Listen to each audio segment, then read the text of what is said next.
Hey guys, it's Matt Scott here and I've got another very exciting tutorial for you. Today I'm going to be talking about this special number here, a 4K, but what I want to cover as quickly as possible is a complete 4K workflow from ingest to edit, processing, color correction, finishing, and exporting to a deliverable. Now we're going to be doing this with these two lovely pieces of software here, especially EDIUS 7, which is now 64-bit, and a piece of free red software which allows us to process some raw information. So I will be talking about resolution, but I also will be talking about processing raw footage as well. So let's jump straight into it and have a look at how RED cameras actually record resolution. If we take a look at this image, you can see in the green square we have an image I recorded at 4096 by 2160, which is 4K. Now 4K is a hell of a lot bigger than 1080p. 1080p is slightly smaller than this red image in the middle. Now it's great to compare sizes with this diagram, but it's also very useful to know that the RED camera, when changing resolutions, doesn't actually shrink an image down to fit a new resolution, it just crops the sensor.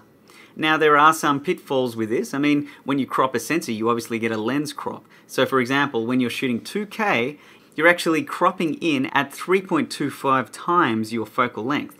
In other words, a 50mm lens almost becomes a 150mm lens. When you look at this at 100%, and granted I did shoot this with a very sharp lens and I will stop down to f8, 100mm macro this was, we get some beautiful detail at 4K. But what's better than that is when you subsample a higher resolution image down to a smaller resolution. And this is exactly how other cameras work. We're also going to be looking at how subsampling can help in post and why it's always important to shoot at the highest possible resolution. Now let's just quickly compare, I mean it's quite obvious to see the resolution differences here, but let's just quickly compare 4K to one of the highest resolutions we can currently watch in our homes right now, which is Blu-ray. Here's a screen grab from one of my favorite recent Blu-ray films, shot on RED of course, and you can really see the massive difference between this shot that I shot with my camera and a Hollywood feature film. It's 4 times smaller, and then even then it's been cropped top and bottom to be even smaller. But let's have a quick look at 100% and see the beautiful detail in this girl's hair and the beautiful detail that the RED camera actually captures. Now some of that detail is actually perceived detail, and it's an advantage of what's called subsampling, like I mentioned before. Now let's have a look at what I mean by subsampling. So I'll just quickly turn this off, and if we shift this to the side, I'm going to have a look at our 4K image, and I'm going to resize it myself. So 4K at 100% looks like that. I'm going to resize this down and match it to this 1920 by 1080p shot. You'll notice it's slightly longer than 1080p. Now the reason for that is because the RED camera shoots 4K, which is 4096 by 2160, but that's not exactly 16 by 9, it's more like a 16 by 10. But let's have a quick look at what subsampling does. Let's have a look at this at 100% now. Look how amazing this detail is. We have beautiful detail in the hair, and it's much nicer and much sharper than when we looked at 4K at 100%. This method of resizing or shrinking or subsampling has many benefits. One of them being is what we just saw now, which is perceived sharpness and detail. Another one is it actually shrinks the noise pattern. So if we do have noise in our shadows or we have a noisy image due to high ISO, it actually shrinks that noise pattern down, so then we have perceivably less noise as well. Now other high-end cameras work slightly different to the RED in that they actually do this subsampling in camera. Now the pitfall is you miss out on resolution, so you only end up with a 2K shot. But the beauties are like what we see here. But isn't it interesting to see the difference between 4K and 1080p? Now remember, this is shrunk even more if we place this on this image and we just cut out even more of our image to match what a Hollywood deliverable is. Look how much we're actually discarding of the image. So that's just a quick crash course on crop factors, how the RED works in terms of resolution, and what subsampling can do. Now this is great because I always shoot in the highest resolution possible. If I could shoot in 6K, I would, because I know that when I shrink it down, even to 4K, I'm going to get a much nicer image than if I did shoot at 4K originally. So why on earth would I be harping on about the benefits of subsampling when we're doing a 4K workflow? I mean, obviously, if we're starting with 4K, we're going to end with 4K, so there will be no subsampling. But what I want to demonstrate is how we can still maintain maximum quality the whole way through using EDIUS 7 and REDCINE-X. Red cameras record to their own proprietary media. Here is a Red mag, it's like an SSD drive. This is a 64 gig SSD, and it's $725. Quite expensive. And then we have our Red Station reader, which is basically just a card reader for those Red mags. Now these are eSATA or USB 3, and if you're in the field, generally speaking, you'll be transferring footage with a laptop, right? Well, my laptop didn't have USB 3, and transfer speeds are crucial. Check out eBay, go there, type USB 3 express card, $20 gives you 2 USB 3 ports and completely transform your laptop. So get on that. I thought it was a great way to transform my little station. And the other thing to think about is compression ratios. Now the beauty of Red is it's actually not uncompressed. Shooting to an uncompressed format to me is a little bit ridiculous because basically uncompressed, yes, it contains the most information possible, but it's so ridiculously huge, which can be quite difficult to manage, but let's not forget storage space. Now, Red has created their own compression called Red Code Compression, and it's packed in a .r3d file. But if you go to red.com/tools, you'll find a whole bunch of useful tools, and one of them is this. So all you do is you type in your resolution, 4K. I'm going to record 6:1, which is the lowest the Scarlett can record at 4K. I'm going to record a frame rate of 24 frames per second, and I've got a 64 gig card, and if I press calculate, it tells me that each video file records 46 megabytes per second. At those settings. That's quite high, but it's actually much lower than uncompressed. And it's also going to give us an average of 24 minutes for that 64 gig card. So that's a really useful tool, and it gives you an idea of how big, but not necessarily big compared to uncompressed, Red footage is. There's another really useful tool at redtools.com, and that's the crop factor guide. So here we can say we're shooting at 4K and we've got a 100mm lens. What is the crop factor? So here is a full frame 35mm still frame, and at 4K on the Red with a 100mm lens, it's not actually going to cover that full frame. You're going to get quite a severe crop. And like I was saying earlier, the lower you drop your resolution, the larger the crop factor. I mean, look how ridiculous we're zoomed in here with a 100mm lens that should fill this whole frame, but at 2K we only see this small portion here. Now, like I said, there are pitfalls and benefits to having that crop factor. Obviously, we have a 324mm equivalent lens here at 2K, but like I was talking about earlier, I find it better to shoot at full resolution all the time and subsample down to that size. Obviously, benefits of shooting smaller crop factors with Red is your frame rate is able to go up. For example, 2K on a Scarlett allows me to shoot at 60 frames per second. So enough about Red cameras and enough about drag and drooling dream cameras. Let's have a look at the other major benefit of shooting with a camera like this, and that's the fact that we get to shoot RAW. But while you're here, just go straight to the support section and let's just quickly download REDCINE-X. So if we scroll down here to the right to software, release version 17.5, click I have read terms and conditions and download. REDCINE-X is free software that allows Red users to manipulate RAW footage. The whole reason I bought my Red camera was because it shot RAW. Yes, I was attracted to 4K, but really, I wanted to be able to manipulate my images to the highest possible grade, and I knew from the stills background that I have that having RAW was absolutely essential to do that. Recording in RAW format allows us to process our images with extreme flexibility and such a huge range of data. REDCINE-X is like Lightroom for video, and basically it's a software that comes free with a Red camera and allows you to process the footage in a 16-bit color space and allows you to manipulate things like curves, saturation, contrast, sharpness, white balance, even ISO. And these things we can do after we press record. Now the beauty of this is something you cannot achieve with other higher end cameras that do shoot to compressed formats.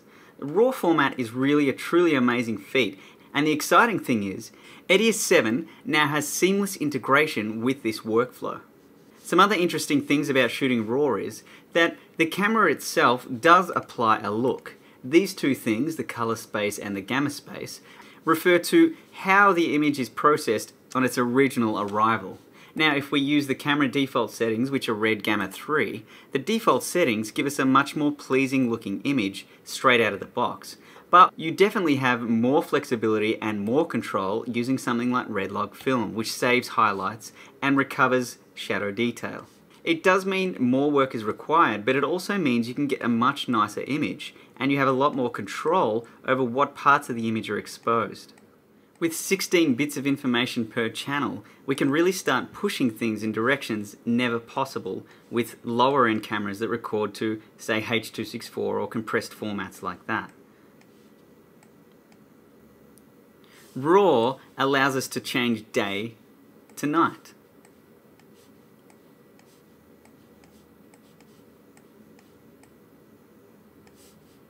Without compression artifacts, without banding.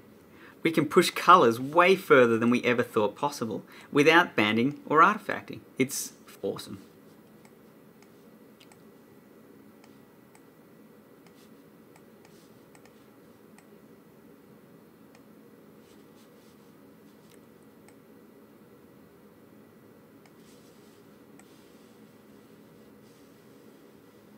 So how do we integrate this into a 4K workflow? Well, let's go ahead and have a look at that now. Okay, so assuming you've just been out on a shoot and you've got a whole hard drive full of files, the first thing you want to do is not actually copy those files across. Maybe actually get them start copying, because it does take a while, but the first thing you want to do is create a folder structure. Now I'm going to call this 4K Red Workflow, and here is the beginning of my folder structure. Inside of that folder I'm going to create a whole series of folders. Now I've actually created them earlier, and I use this as my own template, and I urge you to go ahead and build your own folder structure that suits you. So for me, I have sequences which hold my timelines, footage, audio, stills, titles, bits, renders, and some AAF stuff for DaVinci, but the point is that I have a structure that fits every single project. So now I'm ready to actually copy my footage into, guess what? The footage folder. Now you'll notice every single one of my folders has an MTS Films logo in it. Now, for EDIUS to recognize and bring in a folder automatically, you actually have to have something in it. So an empty folder like this one will not import. It's just something to keep in mind, and you can keep anything you like in there. I just keep a very low file size image in there for every folder, and then it automatically will import this stuff. So yeah, the next step is to copy the footage from your Red Mag into this folder. Once you finish copying, then we jump straight over to EDIUS 7.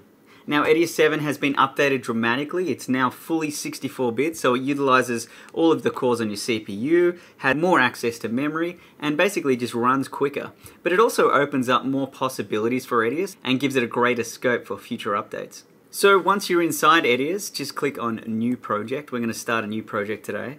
And there will be some presets here. However, I'm going to create my own. So we have one here called 4K Full. Although you may not have one of those, it doesn't matter. Just click on any one of the presets available. Before we do that, let's name our project, and we'll call it 4K Raw or 4K Workflow.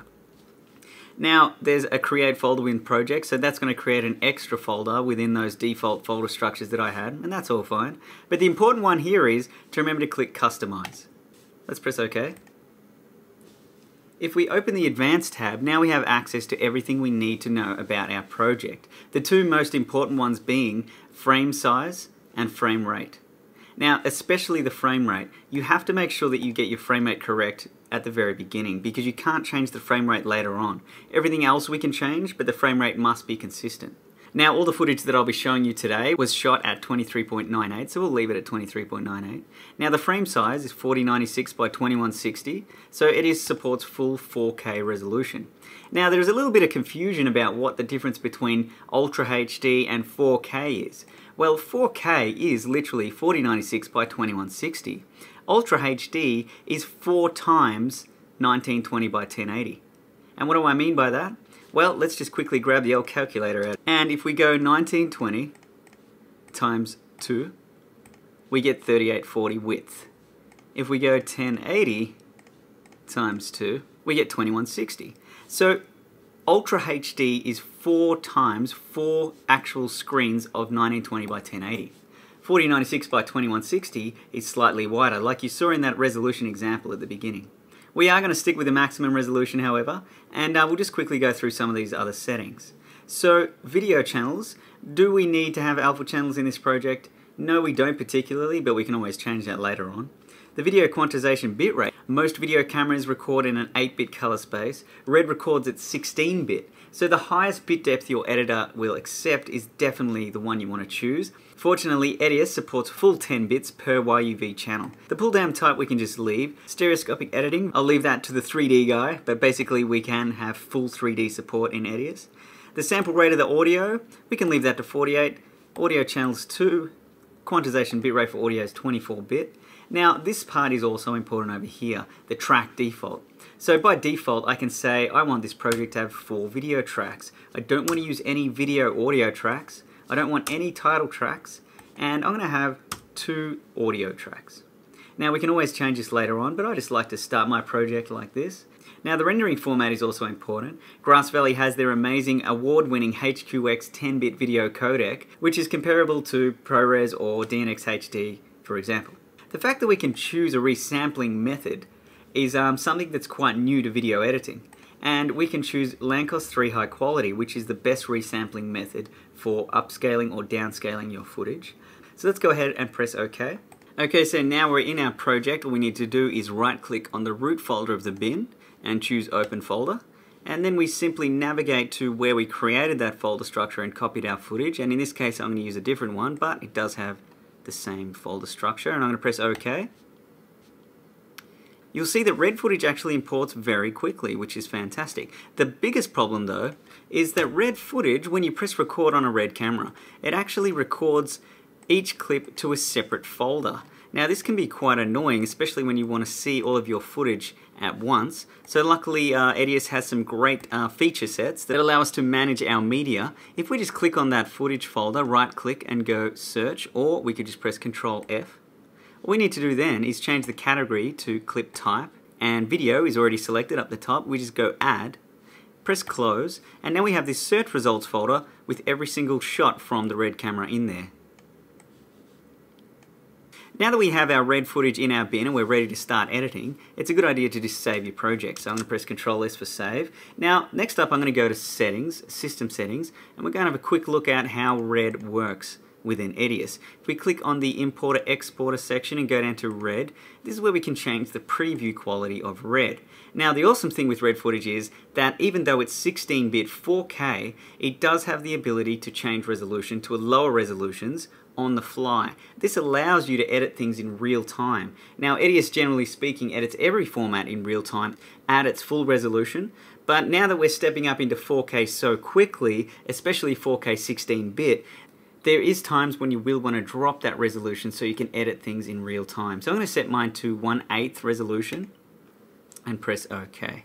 So now you can see we can click on a clip, and 1/8 resolution on a 1080p monitor actually looks pretty damn good. In fact, it's great for editing, and you don't actually need to see that super fine detail that we're going to switch back to later on when we start color grading.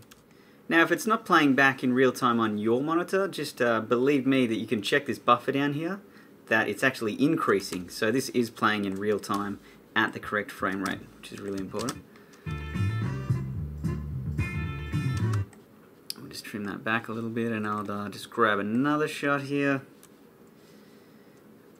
Just a quick one. This was actually on our way to a camping adventure. Once every year, me and my family go away camping, which I absolutely love. And this is when I first got my camera, so I was very eager to test it out. So we pulled over on the side of the road and we found this awesome location. And yeah, then the guys were just curious about what the hell was down this hole. So I won't bore you with any more editing. Basically, I just want to cover the complete workflow. So I'm assuming you understand editing and how to use the software. But I do want to point out some of its key features. One of the major ones is that we've imported red footage natively. We're editing it natively and in real time. But now what I want to do is show you how EDIUS and REDCINE-X are integrated seamlessly. Now, there's a quick shortcut that I did change in order to make this even more effective. So if we go up to Settings, User Settings, and we go to User Interface, Keyboard Shortcut. Then what we're going to look for is the word Open. And you'll see one here called Open the Original File of a Clip. I've changed the shortcut here to Control G. So what you need to do is click Assign, press Control G, or whatever shortcut you like, and then press Close and OK. Now I've chosen the letter G because I'm associating this shortcut in my brain with the word grade. Because now what we're going to do is grade this footage. So if I click on this clip and press Ctrl G, watch what magically happens. In about 3 seconds, REDCINE-X pops up. We can change things like ISO, white balance, and things like that. Let me just apply a quick grade to this shot. I'm just going to add some contrast. It's really interesting to see how much detail you've actually captured in a raw 16-bit file. Now, unfortunately, this was the first time that I'd shot with Red, so I was shooting at 320 ISO, which was limiting my dynamic range, but you still get a massive amount of detail there compared to what we saw earlier. Now, I'm also going to up the saturation some, and I'm going to warm it up a little bit. Now, if I go up here and just compare to the way it was shot on camera, you can see I've made quite a drastic difference there. Now, this is the cool part. I just click on this once, press Alt-Tab to flick back to EDIUS, and check it out. The changes have instantly come across, and in real time, I'm still editing, even with those color corrections applied. So what about this next shot? Click on it, press Ctrl G for grade, and Alt-Tab back to REDCINE-X, and here we are at that clip.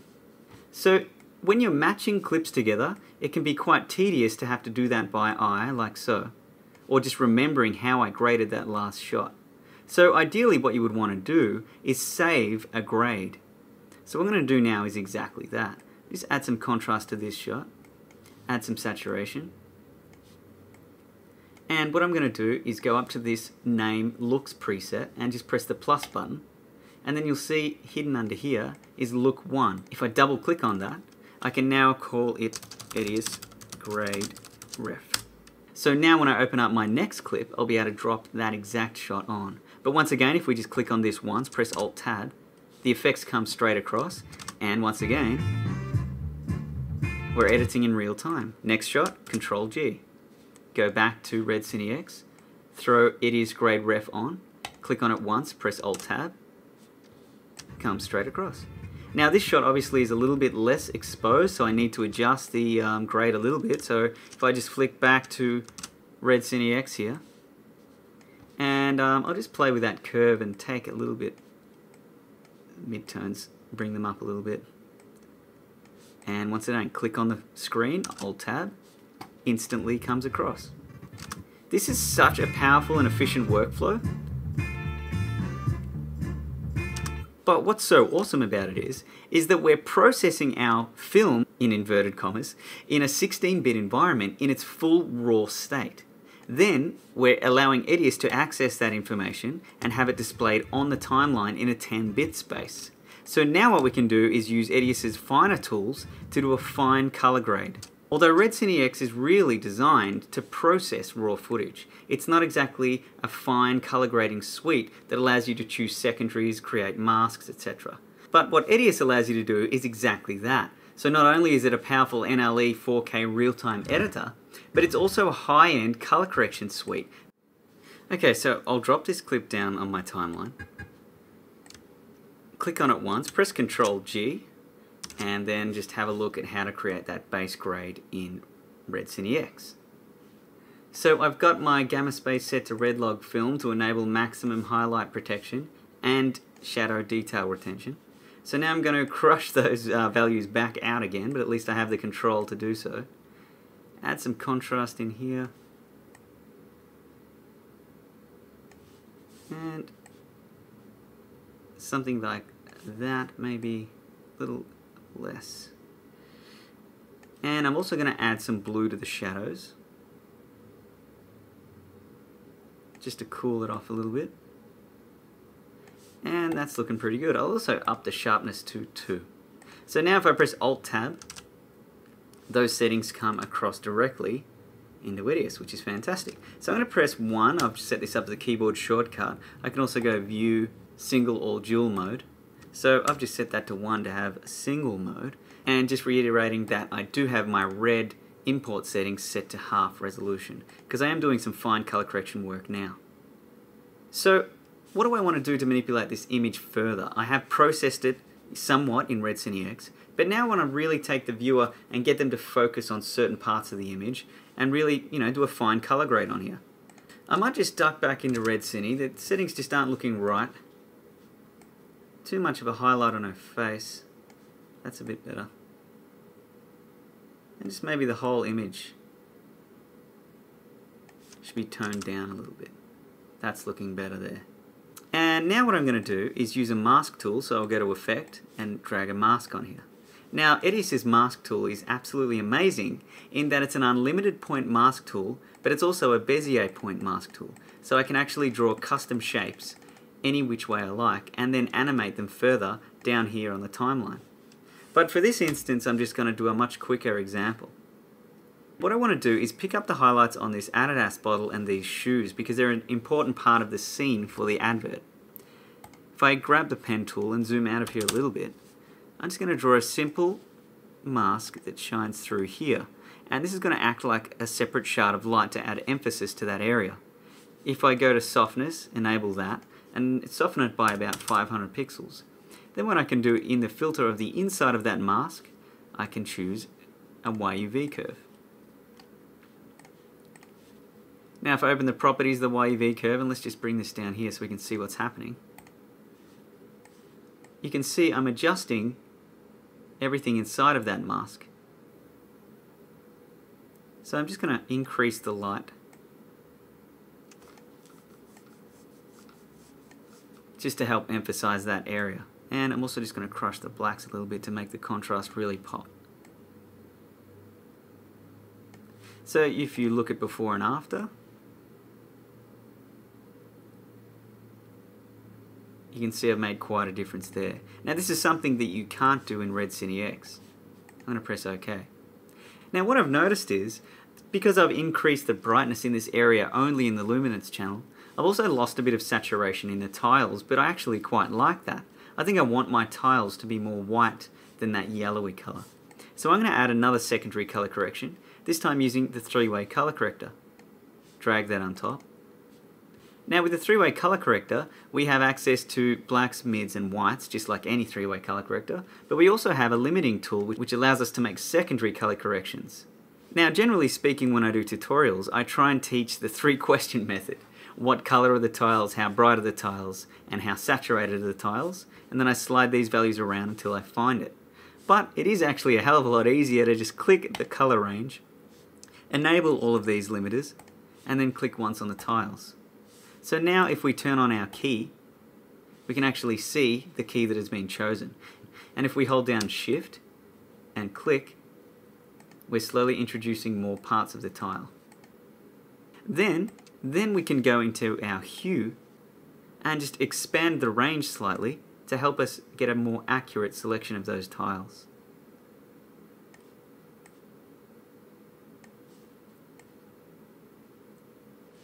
We can also increase luminance to make sure the highest, brightest parts are selected, and also soften the edge of the shadow area until we start introducing other parts of that colour. Now that's looking pretty good as a rough guide for now, so I'm going to turn my key off, and I'm going to push a slight amount of blue into those highlights. So now my tiles match either side, and they look a lot cleaner when they're white instead of yellow. So I'm going to press OK. Next, my goal here is for the viewer to look straight at our hero, and I feel like she's a little bit out of focus, but now I want to add some emphasis and try and sharpen up just that section of the clip. So again, I'm going to go Effect, go down to Mask, double click on the mask properties, and just draw a rough oval around her and the two products to her left. Now what I can do is soften that mask by about 450 pixels. And on the inside of the mask, I'm going to add a sharpness filter. I'm going to increase sharpness all the way up to 25. Now when working in 4K, I found that 25 is an acceptable amount of sharpness to add, depending on the shot of course. On the outside of that filter, however, I'm going to add the opposite of sharpness. So here we have a mask with sharpness inside of it that's been blurred by 450 pixels. Remember, in 4K, 450 pixels ain't all that much, just to keep that in mind. So I might actually increase that to 800 pixels. On the outside of the filter, I'm going to enable that. And now I'm going to add the opposite of sharpness, which is blur. But EDIUS 7 has this beautiful new Gaussian blur, or Gaussian blur, depending on how you pronounce it. The Gaussian blur, the way I like to pronounce it, is so much better than the previous blur. So not only is it a 10-bit blur, but it also allows us to modify the blur both horizontally and vertically. But in this case, I'm just going to leave them locked and put that on 1%. Now you'll notice it's still a little overpowering, this blur. It's still a little too strong, even at 1%. But now we have the option, and what we can do then is drop the strength of the filter, the opacity of the filter, by 50%. So now we still have a blur, but it's only shining through at 50% of its maximum blur. So let's press OK. So I'm slowly getting there. Now I just feel like her jacket needs a little bit of enhancement. So once again, I'm going to go and create a qualifier. Three-way color corrector, drop that on. And once again, I'm going to use the auto color range picker, turn on my limitation tools, and enable a key. And now if I just click on her jacket, it's already selected quite a good key. So now all I have to do is just expand the range of that color.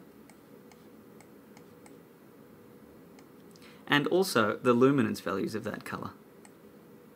Being careful not to select too much of her face, because her face does contain some similar colors.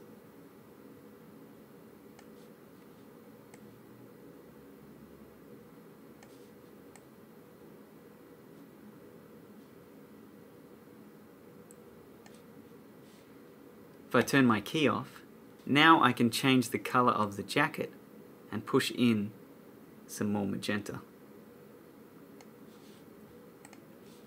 So we have some pretty advanced yet quite simple to use color correction facilities within EDIUS, which allows us to take advantage of both the raw properties of the file and add all the extra fine tuning in EDIUS. And just before I finish up, I will quickly add one more mask. Just that top right hand corner is a little bit too bright for my liking.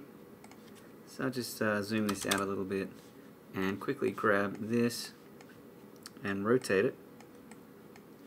Soften the edge by 600, maybe 850, and once again put a filter in there, YUV curve, and I'll just lower the exposure a little bit.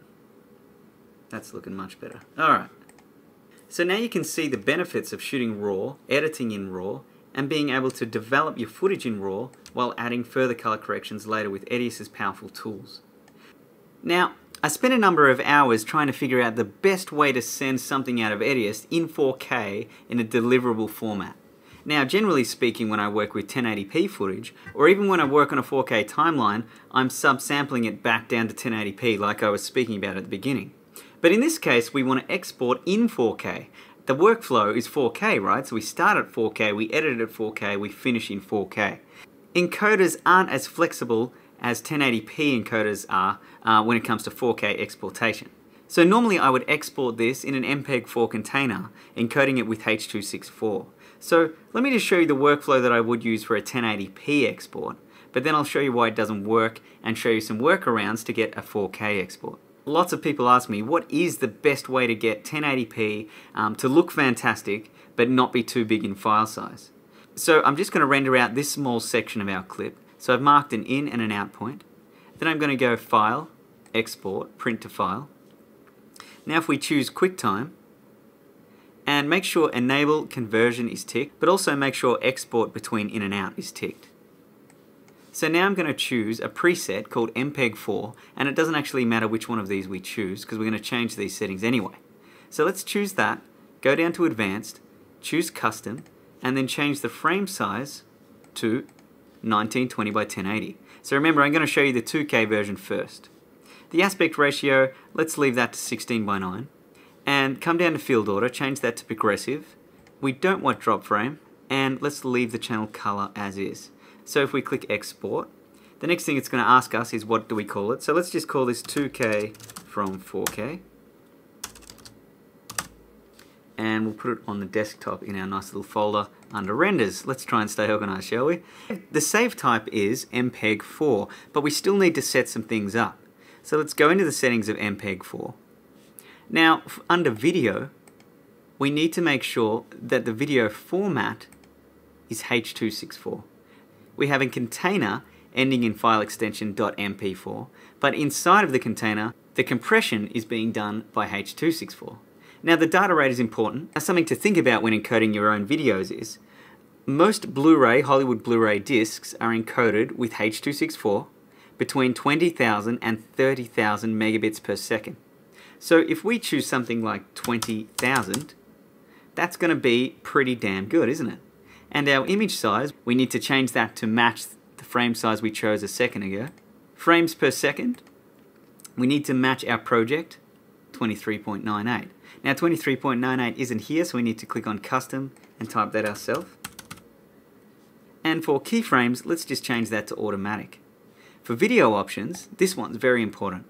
Make sure you choose best quality multiple pass and press OK. Okay, we're almost done. Next thing I would do is go to audio and change the encoder quality to best. Finally, press OK and press save. Now there's one thing you're going to realize and notice with Red very quickly. Unless you have a Red Rocket card installed, which cost, I think the last time I checked was over $5,000, but I think they've come down in price now.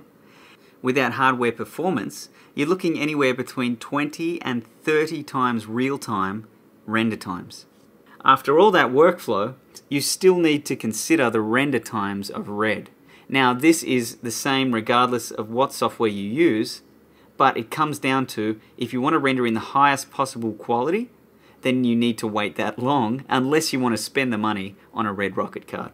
But what if you want to create a 4K export?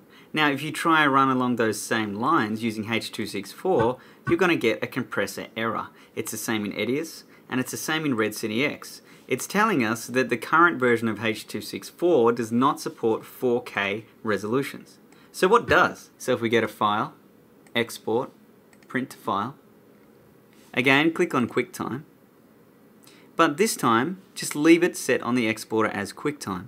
Make sure export between in and out is checked and make sure enable conversion is checked.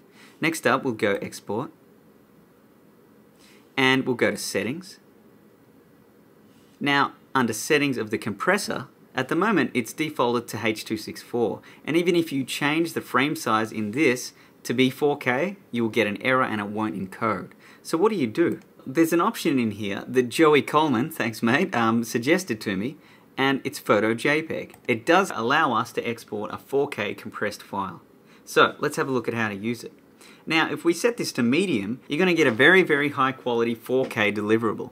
Now obviously you can set that much higher, but then your data rate is going to be through the roof and you may as well deliver in an editing format. We want to deliver in something that can be transported and copied and uploaded in a moderate amount of time. Now my experiments between low and medium give the results that medium is around 15 megabits per second, comparable to H.264, where low is closer to say 13 megabits, 10 megabits per second. Now if we leave it on low and we press OK, then we need to go to the size. Change the compressor native to custom, and if we go 4096 by 2160 and we press OK, now once again this is going to take a very long time. Now I did run into a problem with this Photo JPEG method. So even though we can get 4K export out of EDIUS, there seems to be some sort of gamma shift with that conversion that I can't fix within the settings. So there's the original and there's my new 4K output. So how do we get around that? So basically what we need to do is lift the gamma before it gets sent out. So if we go to the effects, go to Wave V-Curve and drop that on. Then you can try 30 times back and forth to try and match the gamma once it's been exported. Now I did that for you. So I've created one here which is gamma shift fix, and I just drop that on. And as you'll see, the blacks have been raised. So now when I export this, same settings, and now let's compare the difference. So here it is here, 4K to 4K JPEG high fix, and what I'm going to do is remove that filter that I placed on there to fix the problem. And then if we grab the layouter tool and I grab my cropping mark, what I can do is, as you can see here, as I slide across this dark area, revealing the new render, there are no gamma shifts anymore. So the colors aren't perfect, but this curve that I've created is a massive difference, and it's very, very close to the original timeline. Now this curve that I've fixed, this gamma shift thing, I'm going to put this in the download section of my blog so you guys can download it and apply it to your footage. So just quickly pimp my blog. If you go to www.mathscotvisuals.com, and if you go up to the top right hand corner, we have a download section. Don't forget to check out my free 4K film grain, which is pretty damn awesome, and there's a complete tutorial that comes with that. But yeah, in the download section I will also have that fixer YUV curve as well.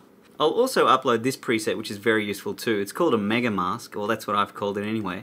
And a mega mask basically has a mask, and inside of the mask it has two lots of combined filters within the inside of the mask and the outside of the mask. It's pre-softened on the edge, and basically it's useful because it saves you time, because when you open the combined filters, it's basically got everything you will need on the inside of a mask and everything you need on the outside of the mask pre-set in there, ready to go. So I find that saves me a lot of time, and hopefully it'll save you guys time as well. So that pretty much wraps up the workflow tutorial. The other step would be to export this as a high quality master file. This is pretty straightforward, I guess, but basically what I would do is create an in point and an out point of my master film. Then I would go File, Export, Print to File, Grass Valley HQX, which is a 10-bit 422 codec, and if we go Export, we can then choose Custom and go to Max. So this option will get you the best quality video file, master file, that you can get from EDIUS. So then I would just call this Master 4K Export and click Save. Now obviously Red takes 30 times, between 20 and 30 times real time to encode, so be prepared for quite a long wait. But remember, once it's encoded, even at 4K, the HQX file will play in real time, and you can still edit that file as well.